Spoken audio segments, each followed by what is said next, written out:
Բարև ձեզ Arm Radio եթերում սոցիալական ցանցերի տեսությունն է, ես Ասմիկ Ուդաղյանն եմ եւ ձեզ կներկայացնեմ հանգստյան օրերից մինչ այս պահը սոցցանցերում առավել շատ քննարկված թեմաների ամփոփումը։ Առանձնացրել եմ հետեւյալը. Facebook-յան անարդարություն Գագիկ Շամշյանը տանում է բոլորի լայքերը։ Արդյոք IT հանրությունն անհամարժեք է արձագանքում աշխարհում տեղի ունեցող իրադարձություններին։ Ոստիկանապետն արգելում է իր աշխատակիցներին գրանցվել սոցիալական ցանցերում։ Օգտատերերը գրոհել են ֆուտբոլի ֆեդերացիայի նախագահի էջը ֆուտբոլիստին վիրավորելու համար։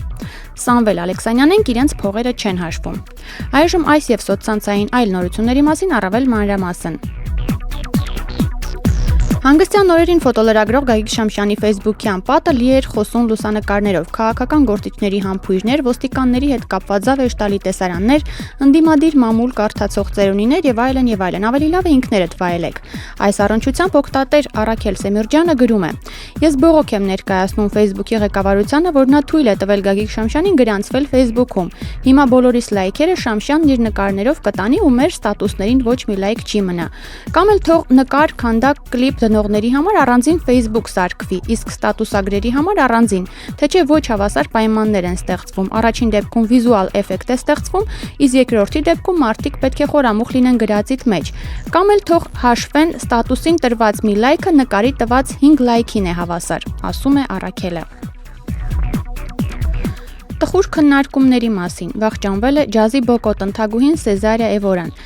Հիշեցնենք, մի քանի ամիս առաջ նա պետք է գար Հայաստան եւ նրա հայ երկրպագուները շատ հուսահատվեցին, երբ իմացան, որ առողջական խնդիրների պատճառով նա չի կարող գալ։ Այսօր էլ նրա մահվան կապակցությամբ սոցիալական ցանցերը հեղեղված են նրա երգերով ու նրա մասին քննարկումներով։ Լրագրող Տիգրան Ավետիսյանը իր գրառումով ասում է, որ տպավորություն ունի, թե մեր, այսպես ասած, IT հանրությունը շատ անհամարժեք է արձագանքում իրադարձություններին։ Օրինակ, Հայաստանում շատ անհամարժեքորեն զգայական ողբացին Սթիվ Ջոբսի մահը։ Հիմա էլ նմանատիպ արձագանք Սեզարիա Էվորայի մահվանը։ Իդեպ երկուսին էլ մեծ հարգանքով են վերաբերվում, բայց մեր այդ անհամարժեքության մեջ ինչ-որ կեղծ ու տհաճ բան կա, ասում է Տիգրանը եւ շարունակում. Խոսքը ոչ թե ճիշտ կամ սխալին է վերաբերում, այլ անհամարժեքությանն ու համարժեքությանը։ Հենց այստեղ մեր Հայաստանում տեղի են ունենում շատ բաներ, որոնց թվում է պետք է որ շատ արագ ու էմոցիոնալ արձագանքեն, բայց դա չգիտես ինչու տեղի չի ունենում եւ հակառակը։ Դա է տաօրինակ։ Վահագն Թևոսյանն էլ բացատրում է, թե ինչու է ինտերնետ հանրությունն այդպես զգայուն մեծությունների հանդեպ։ Մեծությունների մահը ավելի ակնառու է դարձնում քո սեփական կյանքի անլիարժեքությունն ու անկատարությունը, ու ենթագիտակցական վախ կարող է առաջացնել անխուսափելիի հանդեպ։ Վախը կարող է առաջանալ նրանից, որ զգում ես էպոխա է ավարտվում, ու քո կյանքից պակասել է այդ էպոխայի սիմվոլներից մեկը, քեզ եւս մոտեցնելով ավարտին։ Մարդը ծանր է տանում այն կորուստները, որոնք կապ ունեն իր անձնական միջավայրի հետ, ու դա համարժեք է։ Իսկ այն մարդը, ով ասում է, որ ինքը ավելի ծանր է տանում կողքի շենքի տատիկի մահը, որին 2 անգամ տեսել է ու բարևել, քան Ջոբսի մահը, ով իր մասին չի էլ լսել, միևնույն է երեսպաշտ մեռնում է։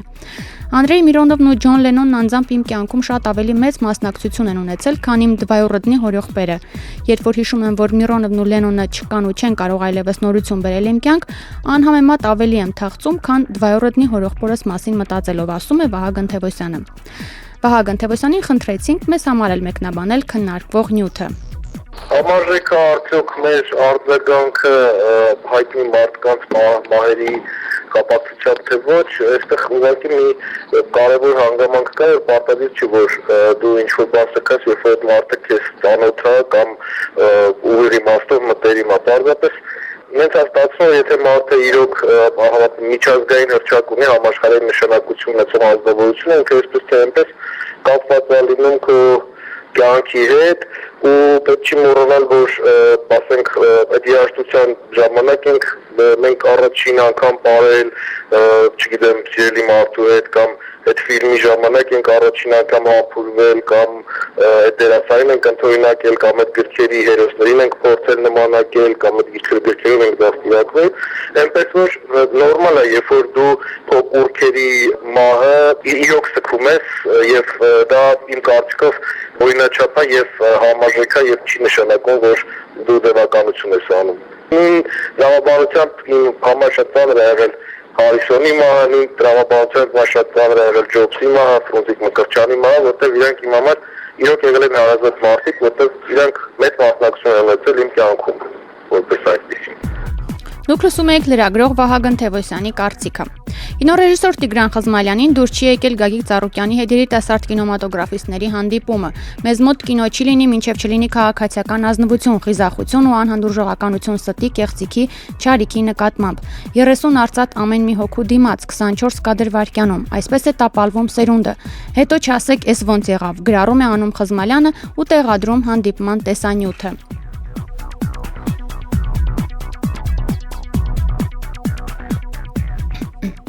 Իդեպ Տիգրան Խզմալյանի հետ հարցազրույց է արել Report AM-ը սոցիալական ցանցերի, մասնավորապես Facebook-ի դերի մասին։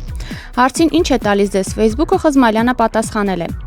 Սարդարապատ շարժմանը, որի մասնակիցն եմ ես, Facebook-ը գաղափարներ ազատ տարածելու հնարավորություն է տալիս, մյուս կայքերի համեմատ հանդիսանալով Հայաստանում առավել լուրջ քաղաքական ու քաղաքացիական գործոն։ Հավատում եք, որ մեզանում հնարավոր կլինի Facebook-ով ինչ-որ բանի հասնել, համակիրներ հավաքել, գաղափարներ տարածել կամ ասենք հեղափոխություն անել։ Խզմալյանը պատասխանում է. Լենինը 17 թվին հորդորում էր նախ եւ առաջ գրավել փոստը, հեռակապն ու կամուրջները, այսօր նա կարևորելու էր Facebook-ը։ Այս տարվա սկզբից համացանցը բազմիցս ապացուցում էր իր հզորությունը արաբական հեղափոխություններում։ Դա անկասկած զենք է, սակայն զենքն ինքը չի սպանում։ Մեր շնորհքից կամ անշնորհքությունից է կախված ցանկացած զենքի կիրառելիությունը, այդ թվում Facebook-ի, պատասխանել է Խզմալյանը եւ հիշեցրել մի անեկդոտ։ Եթե դու ժամանակին հասցնում ես անել քո գործերը, եթե ժամանակին քնում ես եւ ժամանակին արթնանում, ուրեմն դու Facebook-ի օգտատեր չես։ Առաջին էմից իմանում ենք, որ ոստիկանության աշխատակիցներին արգելվում է գրանցվել սոցիալական ցանցերում։ Վլադիմիր Գասպարյանի ոստիկանապետի պաշտոնում նշանակվելուց հետո այդ համակարգում ոչ միայն բազմաթիվ կադրային փոփոխություններ են տեղի ունեցել, այլև կազմակերպչական։ Առաջին էմի տեղեկություններով Վլադիմիր Գասպարյանի հրահանգով ոստիկանության բոլոր աշխատակիցներն իրենց տան եւ բջջային հեռախոսահամարները պետք է գրանցեն ոստիկանության հատուկ մատյանում։ Այդ մատյանում պետք է գրանցվեն նաեւ ոստիկանության աշխատակիցների ամենամոտ ազգականների հեռախոսահամարները։ Բացի այդ, Վլադիմիր Գասպարյանի հրահանգով ոստիկանության աշխատակիցներն իրավունք չունեն ունենալ անձնական էջեր Facebook, Одноклассники կամ հայտնի այլ սոցիալական ցանցերում։ Սոցցանցերը եւ լրատվական կայքերն անդրադարձել են նաեւ Հայաստանի ֆուտբոլի ֆեդերացիայի նախագահ Ռուբեն Հայրապետյանի վերջին ասուլիսի ժամանակ արած արտահայտությանը, թե հարձակվող Էդգար Մանուչարյանը ուղեղի պրոբլեմ ունի եւ թե նա վախկոտ է, թե հնարավոր չէ Մանուչարյանին համեմատել համարձակ եւ հզոր Մովսիսյանի հետ։ Այս արտահայտությունը վրդովեցրել է երկրպագուներին։ Նրանք գրոհել են Ռուբեն Հայրապետյանի Facebook-յան էջը այսպիսի գրառումներով. Ֆուտբոլի ֆեդերացիայի նախագահի կողմից սիրուն չի հավաքականի ֆուտբոլիստին մեծարել, նվաստացնելով խաղանկերոջը։ Բոլորն էլ գիտեն, որ նույնիսկ վնասվածքի ժամանակ Էդգարը սրսկումներով խաղացել է, որ իր կարողությամբ օգտակար լինի թիմին։ Չեք կարծում, որ Մանուչարյանը կվիրավորվի ու էլ հավաքական չի գա։ Դուք ուղղակի իրավունք չունեք այդպես խոսել Մանուչարյանի մասին, թեկուզ եւ հարգանք ունենալով, որ այդ տղան մեկ անգամ չէ հանդես եկել հավաքականում եւ պաշտպանել երկրի պատիվը։ Այսօր դուք նրան եք վիրավորել, վաղը նույնը կասեք մեկ այլ ֆուտբոլիստի մասին։ Ցանկալի է արիստավարժի տեսնել ֆեդերացիայի նախագահի պաշտոնում, դիմում են Ռուբեն Հայրապետյանին օգտատերերը։ Արձագանքելով այս բողոքներին Ռուբեն Հայրապետյանն էլ իր հերթին գրել է, որ Հայաստանի ազգային հավաքականին վախկոտ եւ իրենց կաշվի մասին մտածող ֆուտբոլիստներ պետք չեն։ Հայաստանի հավաքականին պետք են այնպիսի ֆուտբոլիստներ, ինչպիսին կան, բացի Էդգար Մանուչարյանից, ասում է Ռուբեն Հայրապետյանը։ Էդգարը իմ անձնական կարծիքով վերջին 30 տարվա ամենատաղանդավոր ֆուտբոլիստն է, բայց Էդգարը Հայաստանի հավաքականի կազմում հանդես է գալիս իր հնարավորությունների 10%-ով։ Էդգարը պետք է հետևություն անի, կամ ինքը լրիվ ուժով նվիրվի ֆուտբոլին եւ լրիվ ուժով հանդես գա բոլոր մակարդակների խաղերում, կամ ինքը հավաքականում անելիք չունի։ Յուրա Մովսիսյանը, ինչպես նաև հավաքականի բոլոր այն տղաները, ովքեր նվիրվածությամբ են հանդես գալիս ազգային հավաքականում, իմ գլխի վրա տեղ ունեն, իսկ այն ֆուտբոլիստը, որը կրում է հավաքականի մարզաշապիկը եւ իմ երկրի զինանշանը, իրավունք չունի մտնի մարզադաշտ եւ պահի իրեն այնպես, ինչպես պահում է իրեն Էդգարը։ Եվ հիմա իմ կողմից կուզենամ բոլորիդ խորհուրդ տալ, ասում է Ռուբեն Հայրապետյանը, չփորձեք ինձ ուղղություն տալ, թե ինչ ոճով եմ իմ ֆուտբոլիստների հետ աշխատում եւ ինչ եմ պահանջում նրանցից։ Ինձանից լավ ոչ ոք չգիտի, թե ինչ պետք է անել։ Այն ֆուտբոլիստները, ովքեր նվիրվում են ազգային հավաքականին, իմ կողմից կստանան 10 անգամ ավելի պատասխան։ Այն ֆուտբոլիստը, ով չի անում մեր պահանջները եւ նվիրվածությամբ չի խաղում, կստանա ամենաճիշտ քննադատությունները, որովհետեւ ինձ համար ազգային հավաքականից ավելի արժեքավոր բան չկա, գրել է Հայաստանի ֆուտբոլի ֆեդերացիայի նախագահը։ Facebook-յան այս բանավեճին անդրադարձել են լրատվական կայքերը։ Թերթ.am-ը զրուցել է գործարար պատգամավոր Սամվել Ալեքսանյանի հետ, որքան գումար եք նախատեսել այս ամանորի ծախսերի համար, հարցին Ալեքսանյանը պատասխանել է. մենք գումարներ չենք հաշվում, նվերների համար էլ գումար չեք հաշվում, գաղտնիք է պատասխանել է պատգամավորը ու ավելացրել, կարևորը գինը չէ։ Ինչպես նախորդ տարիները 2012 թվականը նույնպես Սամվել Ալեքսանյանը կդիմավորի Փարվանա ռեստորանում, նոր տարին կտոնի ինչպես բոլորը, թերևս այն տարբերությամբ, որ շնորհավորելու համար բարեկամների տներ չի գնա։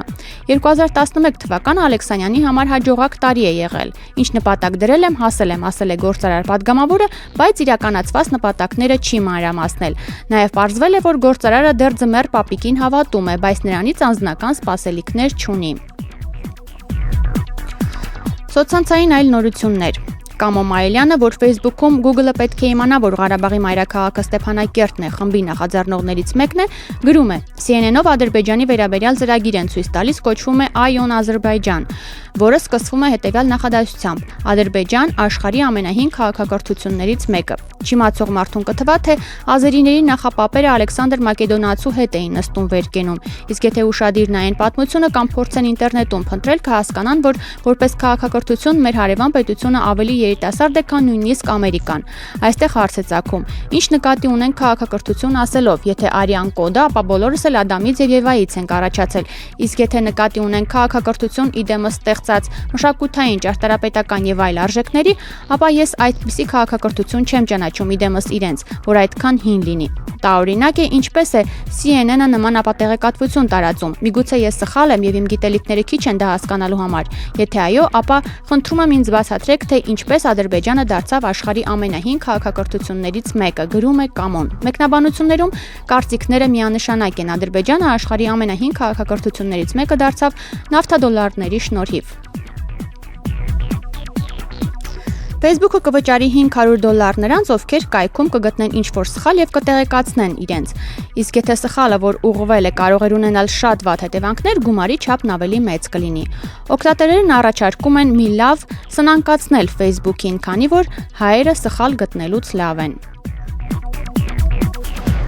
Սաուդյան Արաբիայի արքայազն Al-Walid bin Talal-ը $300 միլիոն է ներդրել Twitter-ում, դառնալով միկրոբլոգի ռազմավարական նշանակություն ունեցող բաժնի տերը։ Բաժնետոմսերը ձեռք բերելու համար բանակցությունները շարունակվել են մի քանի ամիս։ Արքայազնը փայաբաժիններ ունի այնպիսի ընկերություններում, ինչպիսիք են General Motors-ը, Apple-ը։ Այս տարի նա ճանաչվել է արաբական աշխարհի ամենահարուստ գործարարը $21 միլիարդ կարողությամբ։ Twitter-ն այժմ ակտիվ աշխատանք է սկսել նոր օգտատերեր ներգրավելու համար։ E-Marketer-ի գնահատականով այս տարի Twitter-ի շահույթը գովազդից կազմելու է $139.5 միլիոն։ Նշվում է նաև, որ Իբն Թալալի կինը Ամիրան Twitter-ի մեծագույն սիրահար է եւ կանոնավոր կերպով գրառումներ է թողնում արաբերենով եւ անգլերենով։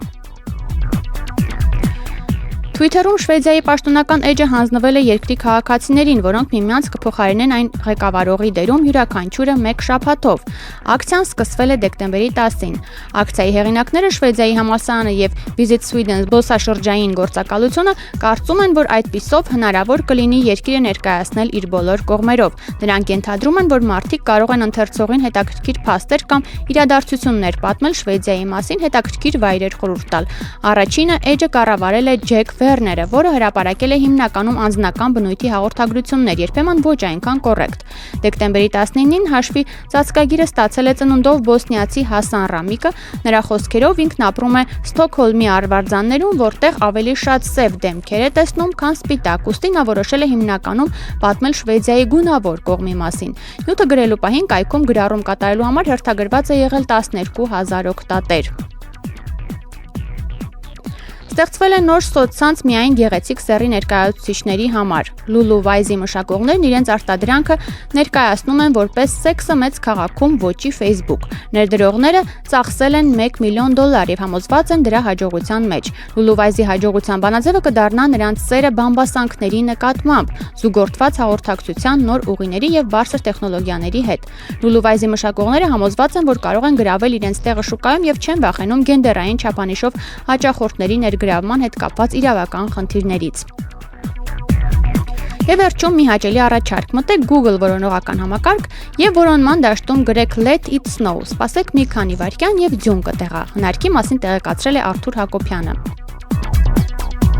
Այսօրվա համար սոցիալական ցանցերում քննարկվող թեմաներից առանձնացրել է այսքանը։ Սոցիալական ցանցերի տեսությանը մոնիտոր հաղորդաշարին կարող եք հետևել նաև YouTube-ում, Facebook-ում եւ Twitter-ում, փնտրելով Arm Radio FM 107։ Ձեզ հետ Հասմիկ Բուդաղյանն էր։ Առայժմ